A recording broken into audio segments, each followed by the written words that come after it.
নিজের বিয়ের ফটোগুলো দেখে সব পুরনো স্মৃতিগুলো মনে পড়ল অনেক দিন পর। বিয়ের ছবি দেখে অতীতের সেই গুরুত্বপূর্ণ এবং আবেগপূর্ণ মুহূর্তগুলো আবারও জীবিত হয়ে উঠল। বিয়ে জীবনের একটি বিশেষ ঘটনা, যা মানুষের মনে অম্লান স্মৃতি তৈরি করে। যখন আমি আমার বিয়ের ছবিগুলো দেখছিলাম, তখন আমি যেন এক ধরনের সময় যাত্রায় চলে গেছিলাম, যেখানে আমি আমার বিয়ের আগের দিনগুলোর কথা, আনন্দ, উত্তেজনা এবং সেই বিশেষ দিনের মুহূর্তগুলোকে আবার অনুভব করছিলাম। এটা সাধারণত একটি সুখকর এবং আবেগপ্রবণ অভিজ্ঞতা ঠিকই, যেখানে একদিকে আনন্দের স্মৃতি, অন্যদিকে হয়তো কিছু অতীতের মিষ্টি কষ্টও জড়িত থাকে, যেমন নিজের বাড়ি ছেড়ে একটা অন্য বাড়িতে গিয়ে ওঠা, নিজের সর্বস্ব যেখানে এত বছর ধরে থেকে আসা, বড় হয়ে ওঠা, সেগুলোকে পুরাতন বলে দিয়ে আবার নতুন জায়গায় নিজের একটা জায়গা করে নেওয়া, নতুন পরিবারের সাথে নিজেকে মিলিয়ে নেওয়া। এবং ছবির অ্যালবামেতে এমন অনেক মানুষ আছে যারা কোথায় যেন হারিয়ে গেছে, অনেক দূরে তারা হয়ে গেছে। তাদেরকে স্মৃতিচারণায় রাখা ছবিগুলো সেই সব পুরনো মুহূর্তগুলোকে আবার যেন জীবিত করলো। মনে হচ্ছিল যে এই যে সেই দিনটার কথা, সেদিন এই হয়েছিল, সেদিন হয়তো এরকম ছিল, সবাই এরকম হয়েছিল, তো সেগুলো মনে পড়ছিল। খুব ভালো লাগলো। তো নমস্কার বন্ধুরা, মাইন্ড বাটারের একটা নতুন এবং একটি অন্যরকম ব্লগে সবাইকে স্বাগত। দেখতেই পাচ্ছো আমি আমার বিয়ের পুরনো অ্যালবামটা দেখছি। আসলে ছোটোবেলার ফটো দেখতে চাইছিল অবিশ্বরা, তাই ফটোর পুরো অ্যালবামের বাঞ্চ নিয়ে বসেছিলাম। হঠাৎ দেখতে দেখতেই বিয়ের অ্যালবামটাতে চোখ পড়লো। তো এখানের এই ফটোগুলো দেখে তাই ভাবলাম তোমাদের সাথে কিছু মনের কথা শেয়ার করি। তো সেই বিয়ের দিনের ঘটনাগুলো, সেই বিয়ের আগের দিনের আইবুড়ো ভাত, পরের দিনের বউ ভাত, সব কিছু মিলিয়ে ঝুলিয়ে এক দারুণ অভিজ্ঞতা ছিল। তো যাই হোক, চলো আজকের ব্লগটাকে এখান থেকে শুরু করা যাক। তোমরা শেষ অবধি অবশ্যই দেখো, আশা করি তোমাদের ভালো লাগবে।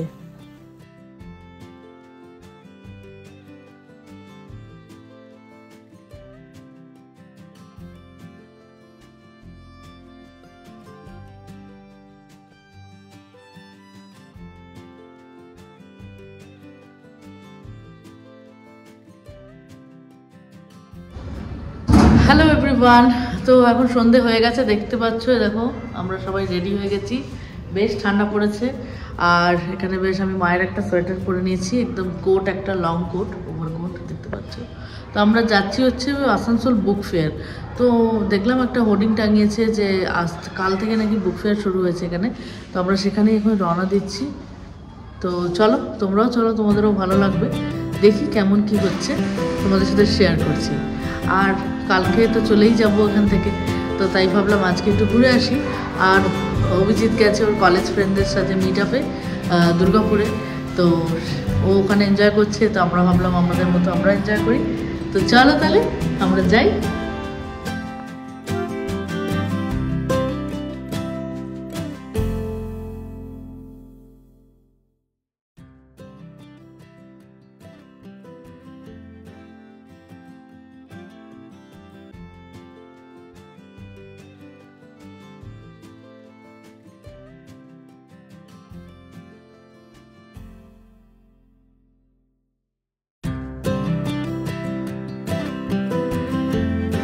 আমরা বেরিয়ে পড়েছি আর অলরেডি পৌঁছেও গেছি। চারিদিকে দু ধারে আলো দেওয়া হয়েছে, কি সুন্দর। আমরা এখন একটা পার্কিং খুঁজছি। এমনি খুব একটা ভিড় নেই, জাস্ট তো মেলাটা শুরু হয়েছে, এখনও অনেক দোকান টোকান আসা বাকি আছে।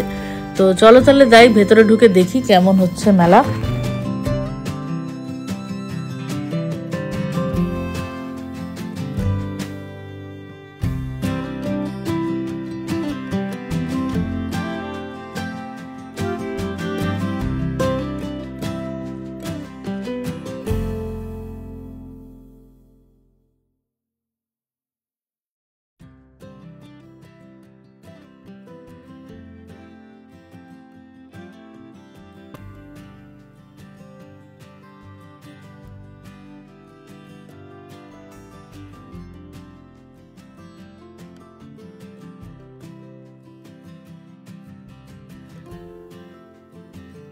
এটা হলো Asansol polo ground. Asansol polo গ্রাউন্ডের একটা ভাগেতে এই বইমেলাটা হচ্ছে।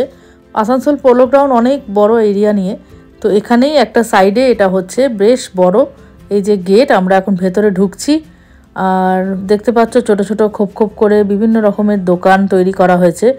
আর ওই দিকটাতে সিধা যে দেখতে পাচ্ছ ওখানে হচ্ছে খাদ্য মেলাও হচ্ছে, কিছু কিছু খাবারেরও দোকান রয়েছে। আর মাঝখানে একটা বড় স্টেজ বানানো হয়েছে, যেখানে আমার মনে হয় ফাংশন, গান বাজনা ডেইলি কিছু না কিছু হবে। তো বইমেলা মূলত লেখক, প্রকাশক, পাঠক এবং সাহিত্যপ্রেমীদের একটি মিলন মেলা। এখানে নতুন বইয়ের প্রকাশনা, সাহিত্য আলোচনা, লেখকদের সান্নিধ্য এবং বই বিক্রির সুযোগ থাকে। মেলায় বিভিন্ন ধরনের এই বই পাওয়া যায়, যেমন বাংলা, ইংরাজি, সাহিত্য, ইতিহাস, বিজ্ঞান, ধর্ম, নাটক, কবিতা ও শিশুদের বইও থাকে। তো বইমেলা একটা আলাদাই আবেগ বাঙালিদের কাছে। বাঙালিরা বই পড়তে সত্যি খুব ভালোবাসে। আর কলকাতা বুক ফেয়ারও তো জানোই খুব ফেমাস ইন্ডিয়ার মধ্যে, তো সেটাই।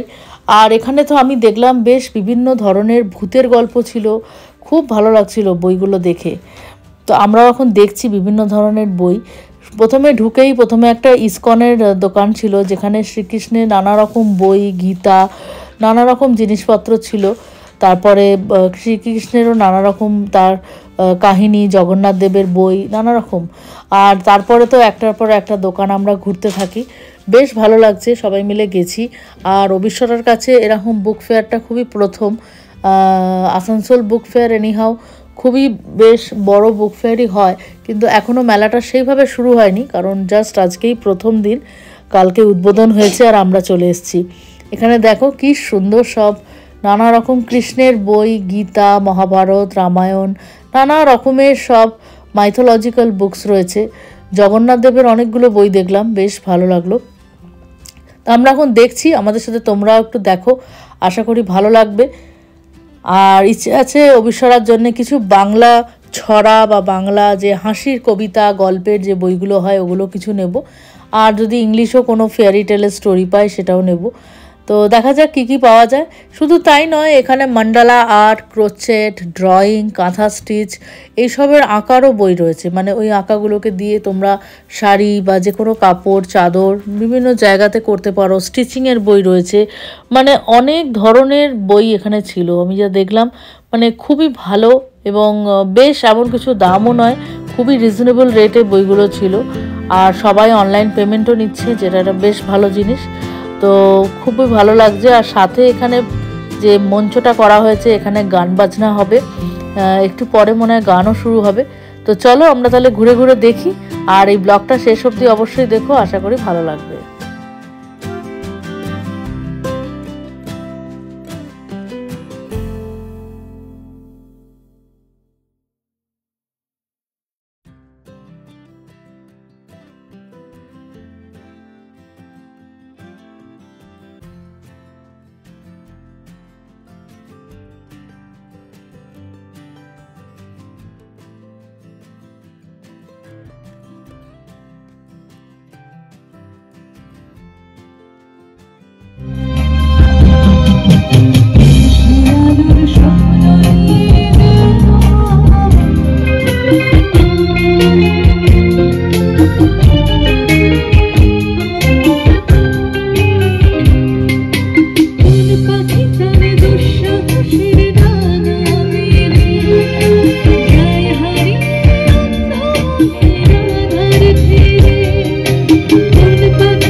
তো আমরা এখন এখানে চলে এসেছি এদিকটাতে, যেখানে খাদ্য মেলাটা চলছে। বিভিন্ন রকমের খাবারের সব নানা রকম দোকান বসেছে।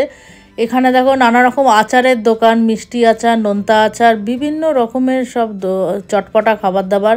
এখানে আবার রাবড়ি বিক্রি করছে। এখানে যেরকম পাটিসাপটা, নানা রকমের পিঠে, পুলি, এগুলো বিক্রি হচ্ছে। তারপরে গজা, খজা সব কিছু রয়েছে। আর এদিকটাতে পুরোপুরি ননভেজ জিনিসগুলো বিক্রি হচ্ছে, যেমন রোল, কাটলেট, ফিশ ফ্রাই, নানা রকমের চপ, তারপরে এই যে গাঠিয়া, মালপোয়া, তারপরে বিভিন্ন রকমের মিষ্টি। তো আমরা বেশ খেলাম। আমরা চিকেন এগ রোল খেলাম, তারপরে একটা এগ ডেভিল খেলাম, তারপরে পিঠে পুলি আমি অনেকগুলো খেয়েছি, তারপরে জিবে গজা খেলাম। তো বেশ ভালো লাগছে। আর ঠান্ডার মধ্যে এই গরম গরম খাবারগুলো বেশ জমে ক্ষীর হয়ে গেছে।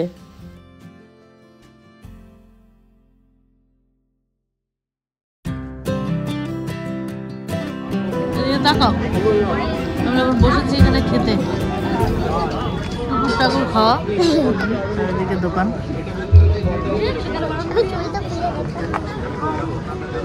আমরা এখন বাইরে আছি।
করেন এবং আমরা বারবার স্টেজ থেকে বলি যে যদিও আপনারা সবাই যারা গান গায় শুধুমাত্র তার দিকে তাকিয়ে থাকেন, কিন্তু একজন গায়ক বা গায়িকা সম্পূর্ণ হয় যাদের দ্বারা, তারা হচ্ছে ওই পিছনে বসে বাজান যারা। এইমাত্র যে গানটা গাইব বলে ঠিক করলাম তার একটা প্রিলুড বাজালো, যেটা আমি এই মঞ্চে দাঁড়িয়ে প্রথমবার শুনলাম। তো এদের জন্য যারা এত দীর্ঘদিন ধরে একটা অক্লান্ত পরিশ্রম করে যাচ্ছে, গান বাজনার সেবা করে যাচ্ছে, একটা জোরে হাত তালে দিন প্লিজ তাদের জন্য। Thank you, thank you, thank you.